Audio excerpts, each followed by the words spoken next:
আসসালামু আলাইকুম বন্ধুরা। আজকে আলোচনা করব আসহাবে কাহাফ নিয়ে। আসহাবে কাহাফ হচ্ছে গুহাবাসী যুবক। তারা ছিল একদল ইমানদার তরুণ।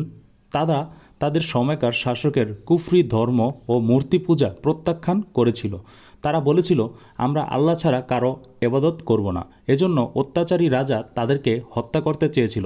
তারা আল্লাহর আশ্রয় নিয়ে একটি গুহায় গিয়ে আশ্রয় নিয়েছিল। সূরা কাহাফ এর বিস্তারিত বর্ণনায় এসেছে, কিছু যুবক বলেছিল, আমাদের প্রতিপালক আসমান ও জমিনের রব, আমরা কখনো তার বাইরে অন্য কাউকে উপাস্য ডাকব না।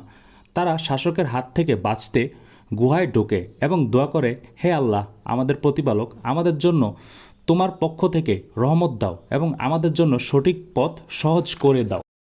আল্লাহ তাদের ৩০৯ বছর ঘুম পাড়িয়ে রাখেন। কোরআনে বলা হয়েছে তারা তাদের গুহায় ৩০০ বছর অবস্থান করেছে আর আরও ৯ বছর। এত বছর পর যখন তারা জাগলো তখন ভেবেছিল তারা শুধু একদিন বা আধা দিন ঘুমিয়েছে। তারা খাবার কিনতে লোক পাঠায়, কিন্তু মুদ্রা দেখে শহরের লোকেরা বুঝে ফেলে যে এরা বহু পুরনো যুগের মানুষ। তখন আসহাবে কাহাফের কাহিনী সবাই জেনে যায়। রাসূল সাল্লাল্লাহু আলাইহি সাল্লাম বলেন, সূরা কাহাফের প্রথম 10 আয়াত ও শেষের 10 আয়াত পড়া দাজ্জালের ফিতনা থেকে রক্ষা করবে। এর সাথে আসহাবে কাহাফের কাহিনী যুক্ত, কারণ তারা ঈমান রক্ষার জন্য আল্লাহর ওপর ভরসা করেছিল। অধিকাংশ মুসাফিরদের মতে ঘটনাটি ঘটেছিল রোমান সাম্রাজ্য, সম্ভবত বর্তমান জর্ডান, সিরিয়া অথবা তুরস্ক এলাকায়। সেই সময়কার রাজা ছিল অত্যাচারী মূর্তি পূজারী। অনেকে তাকে ডেসিয়াস রোমান সম্রাট বলেন। তিনি লোকেদের জোর করে মূর্তি পূজা করতে বাধ্য করতেন।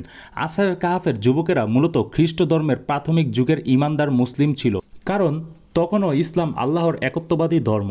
তারা ঈমান রক্ষার জন্য জীবন বাজি রেখেছিল। আল্লাহ তাদের নিদ্রায় রক্ষা করেন।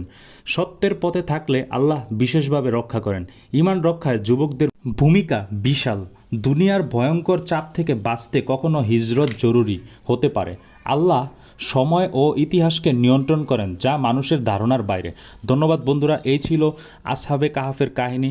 ভুল ত্রুটি ক্ষমার দৃষ্টিতে দেখবেন, আমার জন্য দোয়া করবেন। ধন্যবাদ। আসসালামু আলাইকুম।